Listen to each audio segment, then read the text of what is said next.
যে আমাদের রাজ্যে যুব আন্দোলনের ক্ষেত্রে দীনেশদার কি অবদান ইত্যাদি এটা নিয়ে বক্তৃতা করার বিষয় না, কিন্তু আমাদের দেশেও যখন এরকম একটা পরিস্থিতি তৈরি হলো যে বিভিন্ন জায়গার গড়ে ওঠা যুব সংগঠনগুলোকে একত্রিত করে আমরা একটা সর্বভারতীয় রূপ দেব। লুধিয়ানাতে 80 সালে নভেম্বর মাসে প্রথম সম্মেলন হচ্ছে, ডিওয়াইএফআই তৈরি হচ্ছে। আপনারা শুনলেন তার আগে দীনেশদা চলে গেছেন আমাদের ছেড়ে। ওই সম্মেলনে দীনেশদা যাওয়ার কথা, থাকার কথা, কিন্তু আমাদের অল ইন্ডিয়া কনফারেন্সের কি সংবিধান হবে, কি কর্মসূচি হবে, কোন পথে গোটা দেশের যুব আন্দোলন চলবে, এইটা তৈরির ক্ষেত্র মানে দীনেশদা যাওয়ার আগেও তিনি যে ভূমিকাটা পালন করেছেন, এখনো আমরা যে কনস্টিটিউশনটা নিয়ে চলি তার অনেকটা খসড়াই আমার ধারণা দীনেশদার হাতে তৈরি করা। ফলে আন্দোলন সংগ্রাম, যুব আন্দোলনকে পথ দেখানো সব মিলিয়ে আর একজন কমরেড কিরকম হওয়া উচিত আমার আগে বলেছেন দীনেশদার মেয়ে। ফলে সব মিলিয়ে আজকের দিনটা আমরা এই জন্যই যুব আন্দোলনকে কমরেডদের কাছে খুব গুরুত্ব দিয়ে পালন করার কথা বলি, কারণ দীনেশ মজুমদার এরকম মানুষদের জীবন চর্চা এটা আমাদের আজকের দিনে খুব খুব বেশি আলোচনা করা, কতটা আমরা এরকম করতে পারি, কতটা শিখতে পারি, এটা খুব বেশি প্রয়োজন। এই কারণেই প্রয়োজন কারণ প্রতিদিন আমাদের মতাদর্শের উপর আঘাত বাড়ছে। আঘাতটা যখন মাথায় আঘাত হলে আপনাকে টলিয়ে দিতে পারে। সেজন্য যে দীনেশদার হাঁটা মিছিলে আমরা যদি হাঁটতে পারি আজীবন, তার জন্য মাথাটাকে টলতে দেওয়া যাবে না। সেজন্য মতাদর্শগত শিক্ষায় আরো উন্নত হওয়া, আমাদের চেতনাকে আরো সমৃদ্ধ করা, এই 1 জুন খালি না, এই দীনেশদা সামগ্রিক যুব আন্দোলন আমাদেরকে এই শিক্ষা দেয়। আপনারা জানেন যে আজকে স্মারক বক্তৃতায় দুটো টপিক আছে, একটা সায়নদীপ বলবে, খুব দীর্ঘ সময় বলার বিষয় নয় কারণ এটা আমাদের প্রতিদিনের চর্চার বিষয়। গ্রামে এবং শহরে কাজের দাবিতে যুবদের লড়াই। আমি আপনাদের বলতে পারি যে যুবদের জন্মলগ্ন থেকেই এই কাজের দাবিতে লড়াই দিয়ে সংগঠনটা শুরু হয়েছে। সকলের কাজ। আমি সব জায়গায় বলি যে এত বড় হৃদয় নিয়ে ডিওয়াইএফআই ছাড়া তো কেউ বলেনি, সকলের কাজ। হিন্দু, মুসলমান, গরিব, বড়লোক, কে কি রাজনীতি করে, কে কি রং দেখে, এইসব না, সকলের কাজ। আর আমরা জানি যে এই ব্যবস্থার মধ্যে সকলের কাজ হবে। পুঁজিবাদ থাকবে, সব বেকারের কাজ হবে, দুটো একসাথে হতে পারে। পুঁজিবাদের প্রধান কাজ হচ্ছে মুনাফা, আর এই মুনাফা হয় শ্রমিকের শ্রম শোষণ করে। আপনারা সব নেতা, আপনারা এটা জানেন যে বাজারে যত বেকার বাহিনী মজুদ থাকবে তত সস্তায় শ্রমিক পাবে, তত প্রফিট হবে, তত মুনাফা হবে। তাহলে পুঁজিবাদ এটা চাই যে এই সমাজে বেকার থাকুক, এই সমাজে কাজ না পাওয়া যুবরা ঘুরে বেড়াক। সেজন্য এই যে আপনারা শুনলেন যে আমরা যে স্লোগানটাকে আমরা পরিবর্তন করেছি, সমাজটা পাল্টাতে চাই। আমাদের স্লোগান সকলের জন্য কাজ, কিন্তু এর তলায় যেটা আছে, এর ভেতরে যে কথাটা আছে যে এই স্লোগানটাকে যদি আমাদের পুরোপুরি বাস্তবায়িত করতে হয় তাহলে আমাদের সমাজটা পাল্টাবে। এই সমাজে সব বেকারের কাজ হবে না, সেজন্য এই সমাজটা পাল্টানোর জন্য আলটিমেট লড়াই। কিন্তু তার আগে কি বসে থাকবে যুব ফেডারেশন? সেজন্য গ্রাম শহর কাজের দাবিতে আমি, আমাদের সংগঠন, আমরা সবাই, আপনারা যারা এখন যুব আন্দোলন করেন, আমরা এই লড়াই করার কথা বলেছি। আমরা যখন করেছি তখনও করেছি। আমি যে কথাটা বলতে চাই আপনাদের কাছে যে আমাদের অভিমুখটা কি হবে। ধরুন আমরা ডিওয়াইএফআই পশ্চিমবঙ্গ রাজ্য কমিটি তো বহু আন্দোলন করছি, ওটা দেশে আন্দোলন হচ্ছে। কোথায় যুবরা হোয়ার ইজ মাই জব, কোথায় তেলেঙ্গানাতে লড়াই, কোথাও তামিলনাড়ুতে লড়াই। পশ্চিমবাংলা এসএসসি দুর্নীতি, টেটের দুর্নীতি, নবান্ন অভিযান, ওই দিনে শহীদ হয়ে যাওয়া, এই লড়াইটা আমাদের চালিয়ে যেতে হবে। কিন্তু আমি আপনাদের কাছে, আজকের যারা যুব আন্দোলনের নেতা, আমি আপনাদের কাছে এটা আবেদন করতে চাই যে আমাদের কাজের দাবিতে আন্দোলনের প্রধান অভিমুখটা হওয়া উচিত গরিব অংশের যুবক। খুব সিম্পল। ধরুন এই যে আপনি এসএসসি হচ্ছেন, আন্দোলন করছেন, এসএসসি হওয়া উচিত। বামফ্রন্ট যখন ছিল বছর বছর দুর্গাপুজোর মতো এসএসসি হতো, আমরাই বলি। প্রাইমারিতে চাকরি হতো, টেট হতো, এসএসসিতে চাকরি হতো, সরকারি কর্মচারীরা চাকরি পেত, অনেক কিছু। এখন এরা এই পুরো ব্যবস্থাটাই তুলে দিয়েছে, যা হচ্ছে দুর্নীতিতে হচ্ছে। এটার বিরুদ্ধে আন্দোলন জারি আছে, থাকবে। কিন্তু আমি খুব বিনীত ভাবে আপনাদের বলতে চাই যে আচ্ছা, গ্রামে গঞ্জে শহরের বস্তি এলাকার কটা যুবক মনে করে আমি এসএসসি পেতে পারি?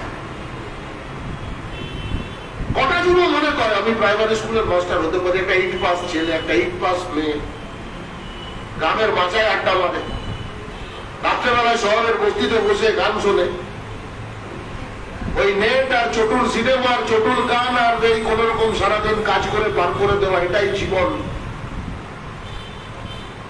আপনি যদি যুব আন্দোলনের নেতা হিসেবে চোখ পেলেন, তাহলে দেখবেন এরাই সংখ্যাগরিষ্ঠ। 80% এরা আমাদের রাজ্যে। আমি দেশের অ্যাসপেক্টে যাচ্ছি না, দেশও একই। এরা প্রতি বছর এসএসসি হলো কি হলো না, এদের কিছু যায় আসে। প্রতি বছর পিএসসি হচ্ছে কি হচ্ছে, যায় আসে।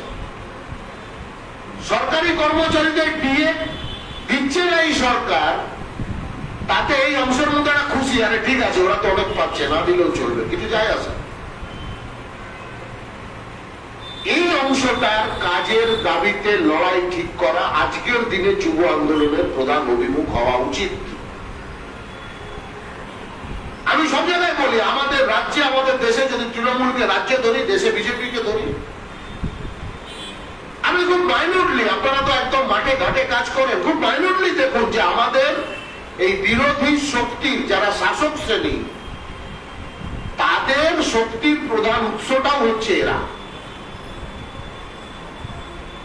পঞ্চায়েত ভোটে নির্বাচন বন্ধ করতে হবে, বুথ দখল করতে হবে, একটা ঝামেলা তৈরি করতে হবে, একটা রাজনৈতিক অস্থিরতা তৈরি করতে হবে।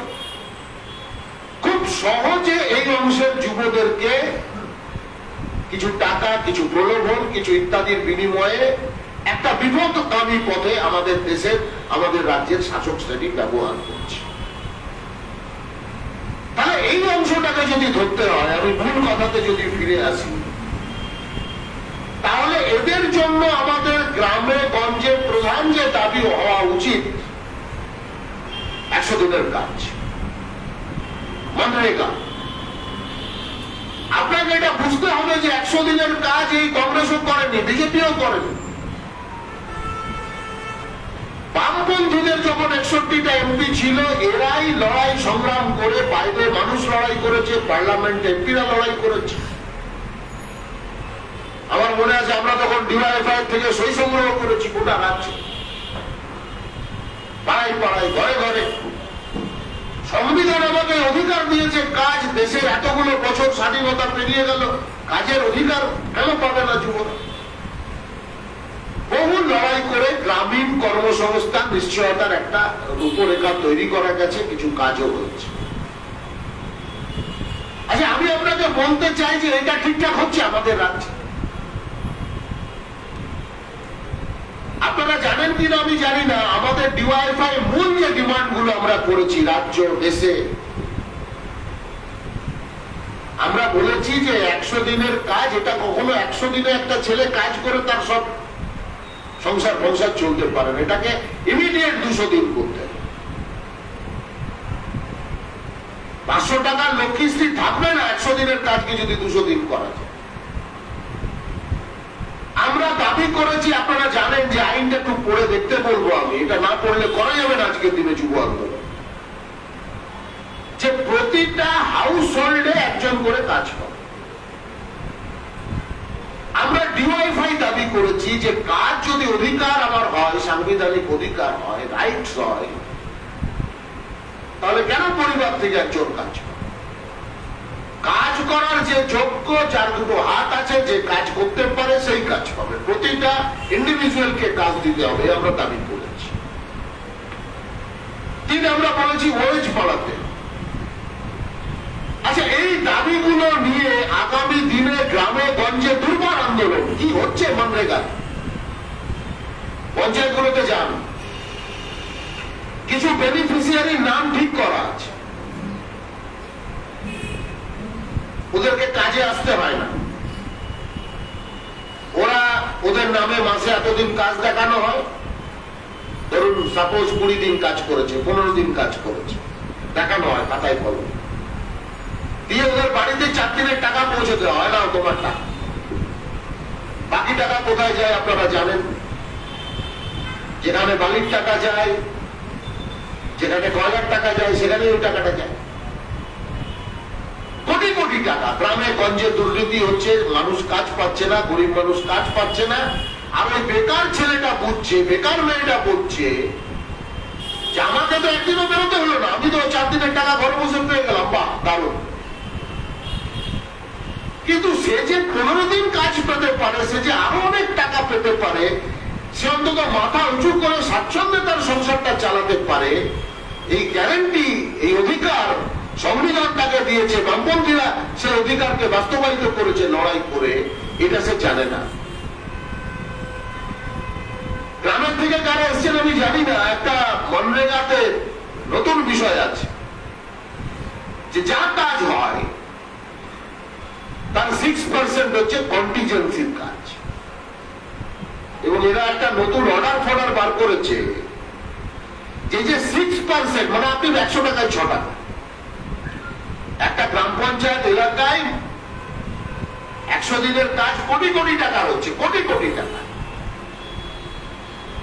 মানে 6% মানে কত আপনি বোঝেন না, হিউজ অ্যামাউন্ট। এবং এই 6% কন্টিজেন্সির টাকার উপর কোনো অডিট হয় না।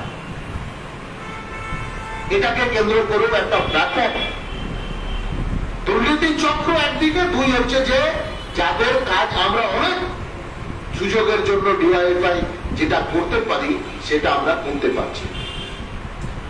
সেজন্য আমাদের রাজ্য কমিটির, আপনাদের ডিওয়াইফাই অল ইন্ডিয়া কমিটি, তাদের যা ডিমান্ড, বহু আন্দোলন সংগ্রাম করে তৈরি করেছে। এই আপনাদের রাজ্য সম্মেলনে আলোচনা হয়েছে, অল ইন্ডিয়া কনফারেন্সে আলোচনা হয়েছে। আমি আবার আপনাদের বলছি যে গ্রামে আমাদের এই কাজের প্রশ্নটা প্রধান অগ্রাধিকার হওয়া উচিত। এছাড়া আমরা কতগুলো নতুন কথা বলেছি গ্রামের ক্ষেত্রে। এটা আমাদের, আপনারা দেখেছেন যে আমরা আমাদের অল ইন্ডিয়া কনফারেন্সে এই আরবান এমপ্লয়মেন্ট গ্যারান্টি বিল কেমন হওয়া উচিত তার একটা ড্রাফট আমরা তৈরি করেছি আমাদের সংগঠন, লাস্ট অল ইন্ডিয়া কনফারেন্স। এইটা তৈরি করা হয়েছে এই কারণেই যে এটা আমাদের বর্তমান যারা ডিওয়াইফাই নেতৃত্ব আছেন, মীনাক্ষী আছে, ধ্রুব আছে, আরো সেন্ট্রাল কমিটির মেম্বাররা আছে, আমাদের ডিওয়াইফাই এখন যে রাজ্যের দেশের সভাপতি এমপি আছে, পার্লামেন্টে এটাকে তোলা। আমাদের মূল কথাগুলো আমি আপনাকে এখানে বলতে পারি, কিন্তু তার আগে যে কথাটা আমি আপনাদের কাছে বলতে চাই গ্রামের ক্ষেত্রে, যে আমাদের কাজের প্যাটার্নকেও কিছুটা পাল্টাতে হবে। এই ডিমান্ড আমাদের নিয়ে যেতে হবে। আচ্ছা, 100 দিনের কাজ আমরা এখানে লিখেছি।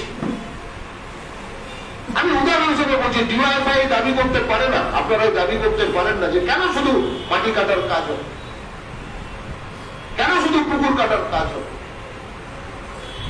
কেন ডিওয়াইফাই এই কথা বলবে না যে গ্রামে 10টা ছেলেকে ট্রেনিং দিয়ে এই মনরেগার টাকাতে আমরা যাতে একটু কোনো হেলথ চেক আপ ইত্যাদির ব্যবস্থা করতে পারি। আচ্ছা, সরকার যে এত এত সার্ভে করাচ্ছে টাকা দিয়ে, মনরেগা প্রকল্পে কেন বস্তির একটু মাধ্যমিক পাস করা গরিব ঘরের ছেলে মেয়ে এদেরকে কেন সার্ভের কাজে আমরা ব্যবহার করতে পারি? ছোট গ্রামে প্রপার্টি তৈরি করা, সম্পদ তৈরি করা, এই ক্ষেত্রে কেন আমরা মনরেগা প্রকল্পকে কাজে লাগাতে পারবো না? এরকম বহু নতুন কথা নিয়ে আগামী দিনে যুব আন্দোলনকে গ্রামে মুভমেন্টে যেতে হবে, এইটা আমি আপনাদের কাছে বলতে পারি। আমি এই আরবান আনএমপ্লয়মেন্ট গ্যারান্টি স্কিম প্রসঙ্গে দুটো তিনটে কথা বলবো। যে আপনারা জানেন যে আমাদের দেশে এটা ভ্যারি করে, এটা আজ যা বলবো কাল যা বলবো, এখন প্রায় 7% এর কাছাকাছি আনএমপ্লয়মেন্ট রেট, একটা এবার হাইস্ট চলছে। প্যান্ডেমিকে আপনারা দেখেছেন কখনো 21-22-এ চলে যাচ্ছে, মানে এটা কোনো ব্যাখ্যা হয় না, মানে খুবই করুণ অবস্থা আমাদের দেশে আনএমপ্লয়মেন্ট রেট। এটা আমি আমাদের তথ্য আমি আপনাদেরকে বলতে পারি, এই সার্ভে করে যুব ফেডারেশন তারাই এই সার্ভে করেছে, সেখান থেকে আমরা এটা সংগ্রহ করেছি যে এটা এডুকেটেড ইউথদের মধ্যে অনেক বেশি, প্রায় 15% এর কাছাকাছি গ্রামে শহরে। আবার গ্রামে আপনি যদি, আমি আপনাকে বলি 2011-12 সাল আরবান এলাকায়, শহর এলাকায় 15 থেকে 29 অ্যাভারেজ এজ, এই এজ গ্রুপটা মানে একবারে যুব জন্ম নেই, এদের আনএমপ্লয়মেন্ট রেট 8.1 থেকে এখন বেড়ে হয়ে গেছে 18.7 শহরে। শহরের মেয়েদের অবস্থা আরো খারাপ। গ্রামে মেয়েরা তবু মাঠে ঘাটে কিছু কাজ করে, শহরে বস্তি টস্তির মেয়েদের এই লোকের বাড়িতে কাজ করা ছাড়া অন্য কোনো কাজ নেই। এইটা 13.1% থেকে 25.7% পৌঁছে গেছে। সেজন্য আমরা ডিওয়াইএফআই বলছি, ডিওয়াইএফআই এটা ডিমান্ড করছি, এই কথা আপনাদেরকে শহরের প্রতিটা জায়গায় ছড়িয়ে দিতে হবে, এটা আমাদের ডিমান্ড, যে আমরা চাই এই সরকার আরবান এমপ্লয়মেন্ট গ্যারান্টি স্কিম চালু করুক। কাজ পাওয়া আমাদের সাংবিধানিক অধিকার। এটার জন্য আপনাদের আমি বলি যে এটা ভয়ঙ্কর অবস্থা, মানে এই 18-19 সালে সেকেন্ডারি লেভেল পাস করেছে, তাতে আপনি শহর এলাকায় ছেলেদের মধ্যে আনএমপ্লয়মেন্ট রেট 9.2 আর মেয়েদের মধ্যে 17.6। যারা সেকেন্ডারি পরীক্ষা পর্যন্ত পাস করেছে এদের কোনো কাজ নেই, ভয়ঙ্কর অবস্থার মধ্যে এরা দিন যাপন করছে। সেই জন্য এই একটা নিয়ে আন্দোলন গড়ে তোলা প্রতিটা জায়গা, গোটা কলকাতা জুড়ে, শহরাঞ্চলে, আর তার সাথে গ্রামে গঞ্জে এই যে মনরেগা প্রকল্প আছে তার যে আরো ডেভেলপমেন্ট করার যে ভাবনা, তার সঙ্গে যে দুর্নীতিগুলোকে আটকানোর ভাবনা, এই দুটোকে নিয়ে আগামী দিনে লড়াই সংগ্রাম শুরু করা জরুরি।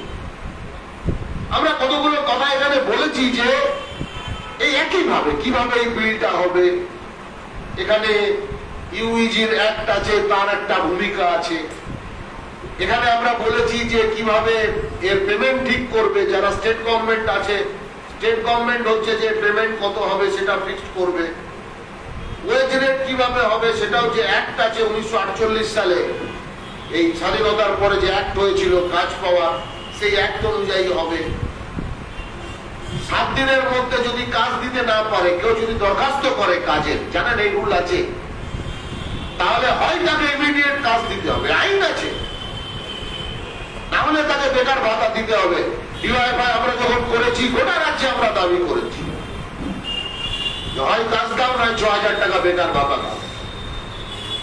কিন্তু এই দাবিগুলোকে আমরা পপুলার করার ক্ষেত্রে আমরা সেই জায়গায় নিয়ে যেতে পারছি না। আমি আপনাদের বলবো যারা ডিটেলে আমি বলতে পারি, লোকাল ইউথের কাজে যুক্ত করতে হবে, কিভাবে কাজে যুক্ত করতে হবে, মেয়েদের জন্য স্পেসিফিক কি কি কাজ দেওয়া যেতে পারে।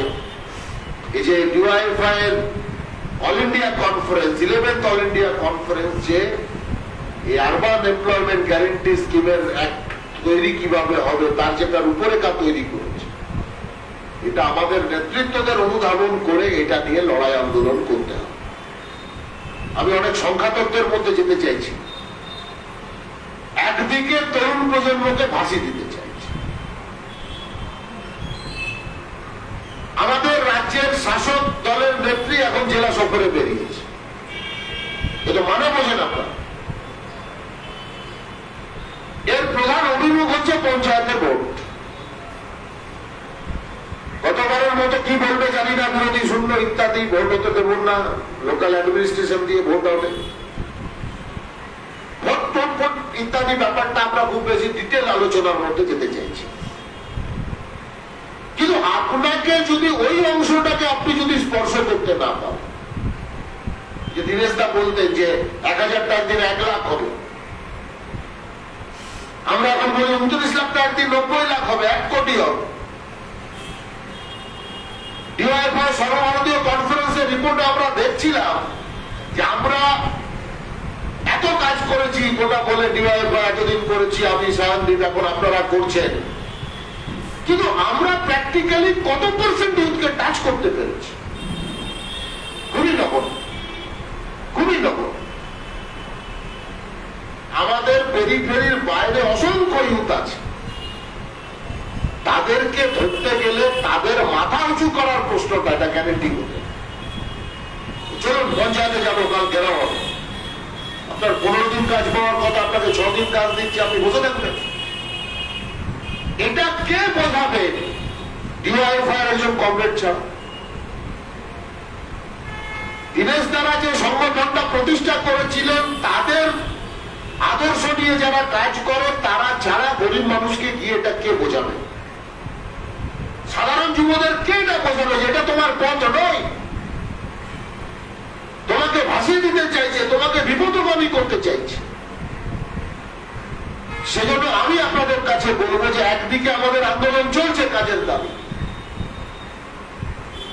কিন্তু যারা ভারসাম্যের পরিবর্তন করতে পারে, একটা বৃহৎ অংশ গ্রামে শহরে গরিব কম বয়সী ছেলে মেয়ে, এদের কাজের প্রশ্নে আমাদের কাছে হাতিয়ার আছে।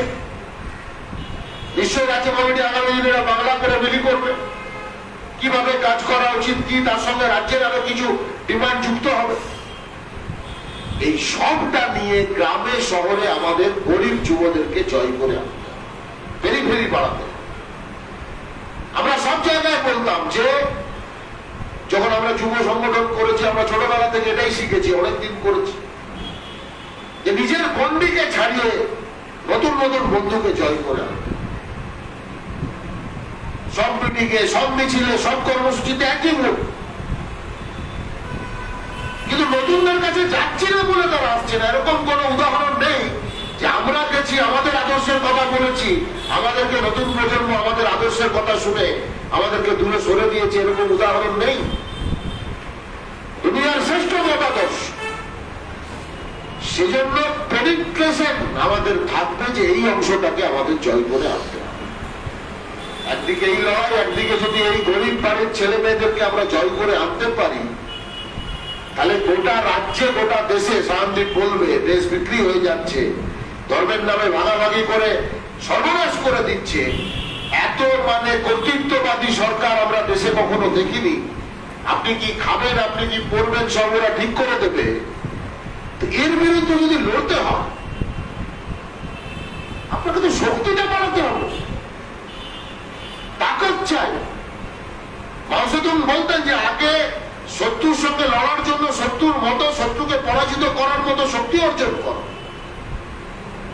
সেই শক্তি, অন্তর্নিহিত শক্তি এই গ্রামে গঞ্জে শহরে যে গরিব ঘরের ছেলেমেয়েরা আমাদের থেকে বাইরে আছে, তাদেরকে জয় করে আনতে হবে। তাদেরকে মাথা উঁচু করে বাঁচার পথ আমাদেরকে দেখাতে হবে। তাদের কাজের জন্য লড়াই আমাদেরকেই করতে হবে।